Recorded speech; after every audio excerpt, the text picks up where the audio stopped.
Bonjour tout le monde et bienvenue à Personnalité. Chaque semaine, à Personnalité, nous sélectionnons un artiste ou un acteur du milieu culturel qui se démarque pour devenir notre personnalité de la semaine. Nos personnalités sont originaires des quatre coins du globe. Elles proviennent de divers domaines artistiques, tels que le cinéma, la musique, le théâtre. Et notre personnalité, cette semaine, elle est d'origine libano-russe. Il s'agit de la productrice Marina Khoury.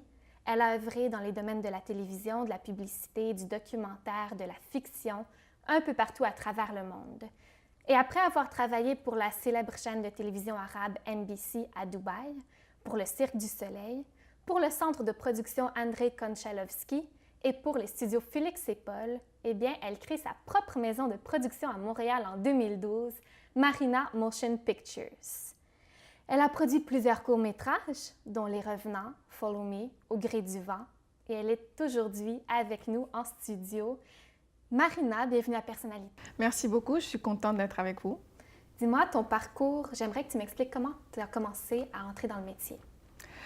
Alors, toute petite, en fait, j'aimais beaucoup les arts. Donc, ma mère, moi et mes sœurs, elles nous prenaient souvent, donc, quand on était en Russie, aller voir les opéras, le cinéma, donc des concerts de musique, tout ce qui touche à l'art. Et toutes les trois, on a eu une formation artistique. Donc, voilà, je raffolais des films. On en regardait à tous les jours, même après l'école. C'était quelque chose, une consommation, oui, beaucoup accrue, je dirais. Okay. Donc, j'ai toujours voulu travailler dans le domaine donc de l'image, raconter des histoires.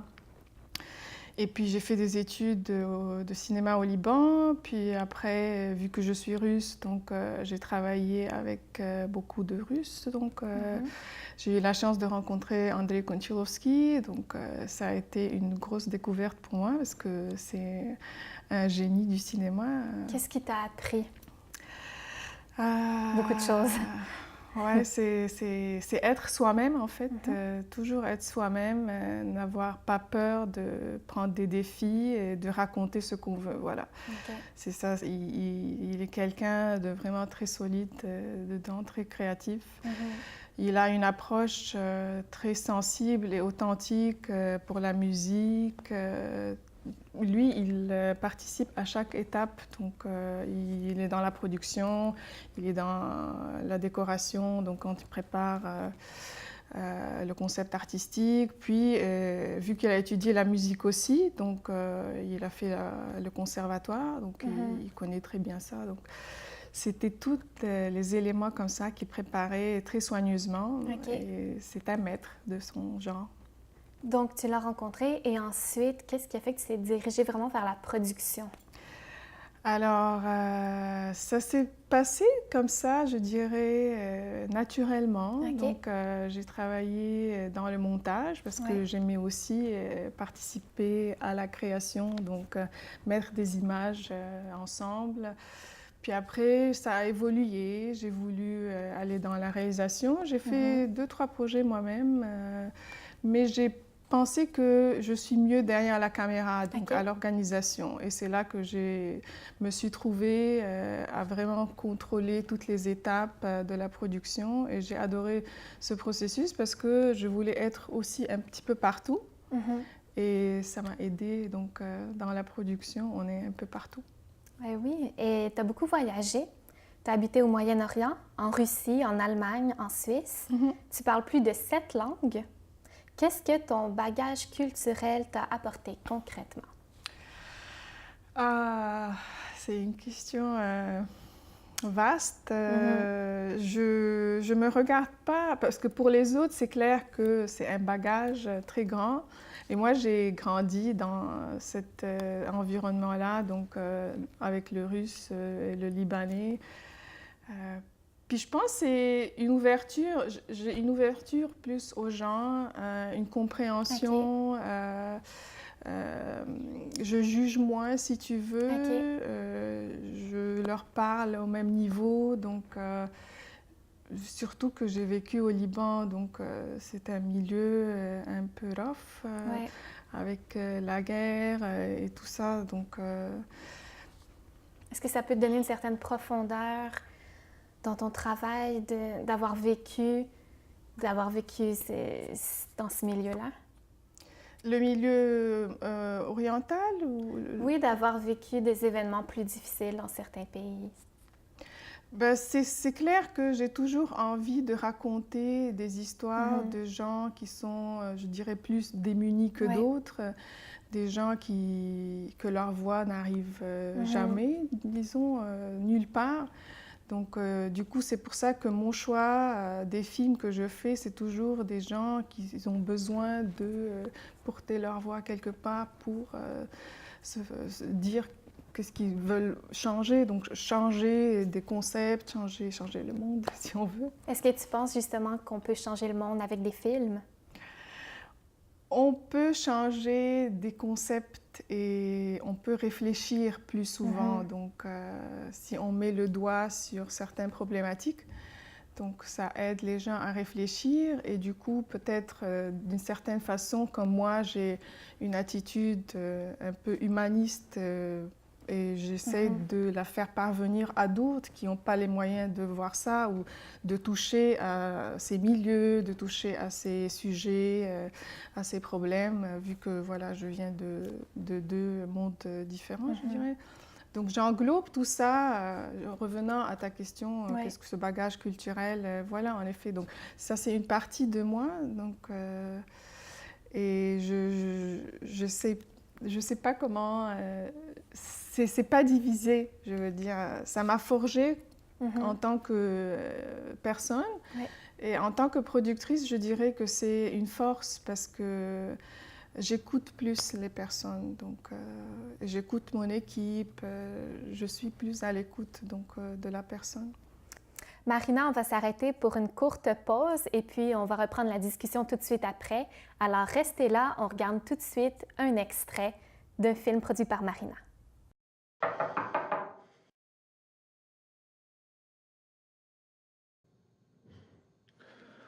لو عملنا هيك بنخلي كل مدينة عربية منورة عم بسك صوت الشعب.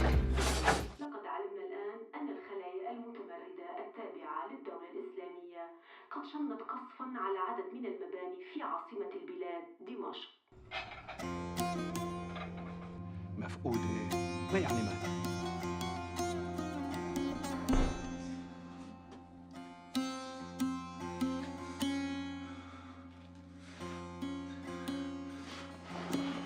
بلدك بلدي، عيلتك عيلتي.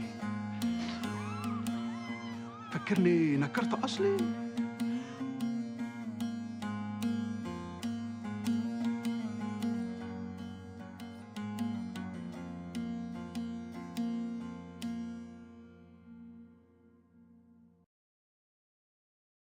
On est de retour à Personnalité en compagnie de la productrice Marina Khoury. Marina, quels sont les thèmes que tu aimes aborder dans tes films? Alors, les thèmes sont nombreux, mais je dirais plus, ils sont axés à la femme, donc dans toutes ses facettes, le bonheur de la femme, les droits de femme, les enfants aussi, donc la communauté LGBTQ. En gros, voilà. Mais ça peut être n'importe quoi, en fait, vu que je suis aussi immigrante. Donc... T'aimes un peu parler des minorités. C'est ça. Toujours en restant très proche de l'être humain. C'est ça. Et puis, tu as créé ta propre maison de production en 2012. Oui. Quelle est la mission de ta maison de production? Qu'est-ce que tu veux faire avec ça? Je suis comme productrice indépendante pour l'instant et j'aimerais rester comme ça. Donc, je ne vise pas à avoir une grosse boîte de production. Je voudrais avoir ça, pouvoir le gérer moi-même. Donc, pouvoir raconter des films qui touchent le plus de personnes possible sur les thèmes dont je viens de parler. Et puis... Dis-moi, quand on te présente un projet, comment tu fais pour savoir si un film va avoir du succès ou non? On n'aborde pas la question de cette façon-là parce qu'on ne sait jamais si le film va avoir du succès ou non. Ça, c'est la chance, en fait. C'est le public qui va dire oui ou non. On pense à l'histoire. Tout début, c'est toujours l'histoire qui compte. Donc, si l'histoire, elle te plaît, si tu fais confiance à ton histoire, à tes personnages, si tu crois en ce que tu veux raconter, alors pour toi, déjà, c'est un succès. Donc, il faut que la confiance soit entre les trois principaux protagonistes, le scénariste, le réalisateur, le producteur, parce que c'est les trois qui sont au début de la création du film. Donc, si nous, on croit dans notre film, alors le reste du monde croirait, on espère. Si ça vous touche, ça risque d'en toucher d'autres. Quel genre de projet tu pourrais difficilement refuser? Bonne question. Il y a un projet qui a de l'argent tout de suite. S'il y a un budget déjà fait, parce que ça, c'est la grosse problématique de nos jours. Donc, on a toujours diverses idées où aller chercher de l'argent, mais c'est ça. Donc, justement, c'est pour un côté pratique, je dirais. S'il y a un budget déjà fait, ben là, on trouvera une histoire sûrement. Mais parlant des budgets, est-ce que c'est difficile d'aller chercher les subventions pour des films? Où est-ce que tu trouves les fonds généralement? Est-ce que c'est des subventions gouvernementales ou privées? Pourquoi j'aime travailler au Québec? Parce que c'est un des rares endroits où on a accès vraiment à des subventions d'État. OK. Et ça, je suis vraiment contente de pouvoir avoir accès à ça. Il faut juste présenter, avoir confiance en son projet, puis aller chercher des fonds. On attend comme tout le monde, donc on est nombreux à faire la même procédure. Et je dirais c'est la chance aussi, mais c'est le dossier qui fait aussi la différence. Des fois, le jury qui lit ton scénario, il est touché, d'autres fois il n'est pas touché. Voilà, ça fonctionne comme ça, donc au cas par cas.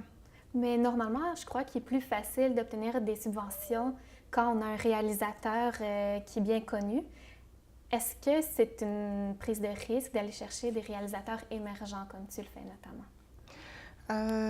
Oui, c'est une bonne question. En fait, on commence par le commencement, je dirais. Donc, vu que moi aussi, je suis là-dedans il n'y a pas très longtemps. Ouais.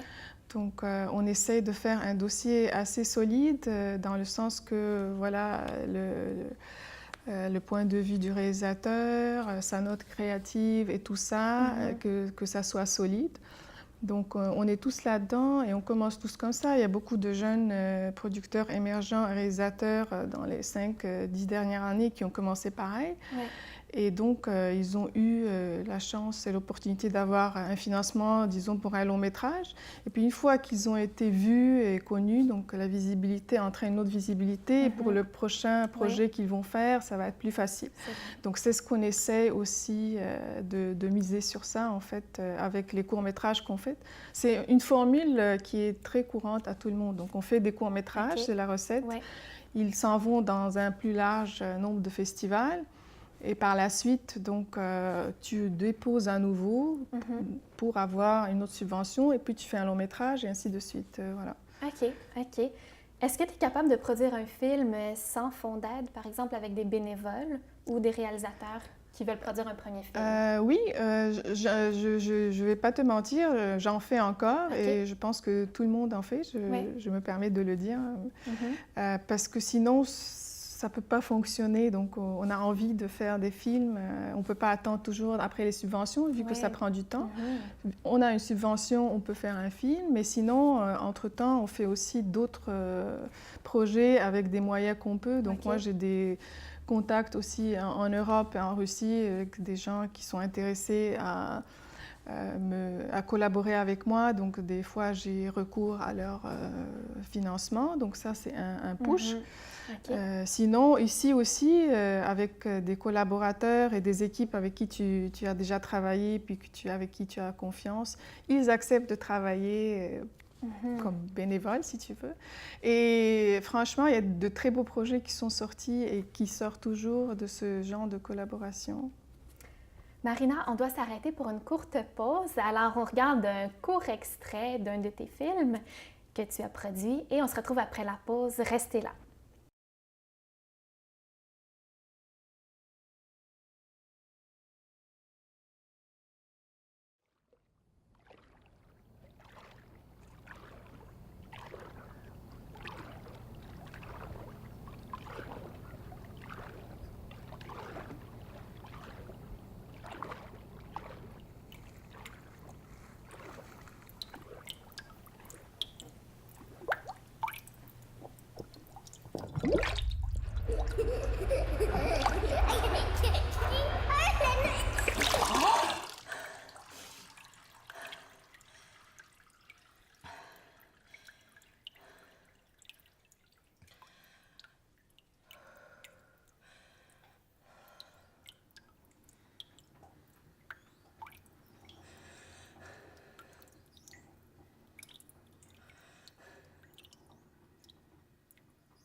On est de retour à Personnalité en compagnie de la productrice Marina Khoury. Un peu avant la pause, on parlait de la difficulté lorsque les budgets sont restreints. C'est quoi les principales contraintes auxquelles on doit faire face quand on a un budget restreint? En fait, le scénario, on part toujours du scénario. Donc, moi, j'essaie de ne pas priver le réalisateur de ce qu'il a voulu entreprendre. Mais des fois, on n'a pas les moyens de faire selon le scénario. Alors, on essaie de contourner un petit peu. Préférablement, on remodule, on réécrit la scène. OK. Mais on a, dans d'autres cas, je veux dire, on a moins de caméras fancy, on a moins d'éclairage, on fait une scène à l'extérieur, donc sans éclairage, des moyens comme ça de bord, ouais. OK. Ça, je parle d'une production indépendante à petit budget. Sinon, pour des longs budgets de grosses productions, que j'ai travaillé en Europe aussi, donc tu as moins de dépenses si tu invites une personnalité moins importante. Donc, tu n'as pas à la payer plus cher, comme un comédien moins important que d'autres, etc. Ouais. Puis, en tant que femme issue de la diversité, c'est quoi, selon toi, les barrières ou les obstacles que tu as eu à franchir pour te rendre où est-ce que tu es aujourd'hui? Ou que tu as encore à franchir aujourd'hui? Ah, mon Dieu! Ouais. C'est toujours... En tant que femme, je dirais, comme productrice aussi, surtout, parce que ça se voit plus comme un domaine pour un homme. Oui, c'est ça. Et il y a une fois même... un scénariste assez important, donc, qui a travaillé beaucoup en Suisse. Il m'a dit, Marina, tu es tellement gentille. Où sont tes dents de vampire? C'est comme une caricature, donc pour dire que le producteur, il doit toujours foncer. Mais quand il faut, je montre mes dents de vampire. Mais tu penses que c'est plus difficile puisque tu es une femme et qu'en plus tu es issue de la diversité, tu dois foncer encore plus? Est-ce que tu crois? Oui, je te répondrai oui à cette question. Il faut foncer plus et il ne faut pas lâcher prise parce que, comme dans tous les métiers qu'on entreprend, il faut toujours être laborieux, je dirais, rigoureux, constant. Quand on a un rêve, il faut aller vers ce rêve-là pour le réaliser. Et il y a beaucoup d'embûches, il y a tout le temps d'embûches, surtout dans ce domaine-là, parce que c'est imprévisible, tu sais. Il n'y a rien qui est constant. Puis la création, c'est aussi quelque chose de spontané, de flexible. C'est par rapport à la production aussi, donc voilà. Marina, tu as abordé récemment la réalité virtuelle 360. De quoi il s'agit exactement? Alors, c'est une expérience immersive, c'est comme ça que ça s'appelle. Donc, ça se filme avec des caméras spéciales pour englober donc 360 degrés de l'espace. OK. Et puis, je ne sais pas si tu as eu l'occasion d'essayer un casque. Donc, tu mets un casque, c'est comme des lunettes, et puis tu vois ce qu'il y a autour de toi. Donc, c'est comme un petit court-métrage dans lequel tu es participante, si tu veux, parce que tout le monde et toutes les actions et l'histoire, elle se déroule autour de toi, et la personne qui regarde ça, elle est comme immergée là-dedans. Donc, c'est pour ça que ça s'appelle expérience immersive. Donc, tu as vraiment l'impression de faire partie du film? Oui, que tu es là-dedans. Tu vois ça en 3D, si tu veux. Donc, les personnes viennent vers toi, ils peuvent faire semblant de te toucher. C'est un peu déstabilisant au début, mais... Tu as travaillé là-dessus dans quel cadre? Qu'est-ce que tu as réalisé? En fait, j'étais directrice de production sur le dernier projet de Cirque du Soleil et Félix et Paul Studio qui ont réalisé le projet. Donc, c'était en fait le projet Dreams of O, basé sur le spectacle O qui est à Las Vegas, donc le spectacle du Cirque du Soleil. C'est assez impressionnant. Est-ce que tu penses que la réalité virtuelle 360, c'est l'avenir du film? Je sais pas, je dirais pas. Il y aura toujours le cinéma comme on le connaît, mais ça c'est un nouveau médium qui est très populaire, qui devient de plus en plus populaire et très intéressant, comme les jeux vidéo, comme n'importe quelle réalité virtuelle. Donc ça va avoir son lot. Ça, c'est quelque chose qui te fascine? Oui, j'aime ça de plus en plus. J'aimerais aussi aborder donc, le cinéma avec les effets spéciaux. Donc, c'est quelque chose qui est un projet futur chez moi. Donc, j'aimerais bien travailler sur des projets où il y a beaucoup plus de VFX. OK. Et sur quoi tu travailles en ce moment? Effectivement, donc un projet qui englobe des VFX, puis un documentaire sur le rôle masculin de l'homme. OK. Ouais, puis une web-série et des campagnes, 3 campagnes sur les femmes autochtones. Voilà, OK. parce que c'est un sujet qui me touche aussi. Et puis, où est-ce qu'on peut te suivre pour les gens qui ont envie de suivre ce que tu fais? J'ai 2 pages sur Facebook, les médias sociaux, OK. donc Marina Motion Pictures, puis j'ai ma page personnelle, Marina Khoury, aussi comme productrice, donc ils peuvent me suivre là-dedans, Twitter. Marina Khoury, merci beaucoup d'avoir été avec nous aujourd'hui. Merci à toi. L'émission d'aujourd'hui tire déjà à sa fin et puis on se retrouve la semaine prochaine avec une autre personnalité de la semaine.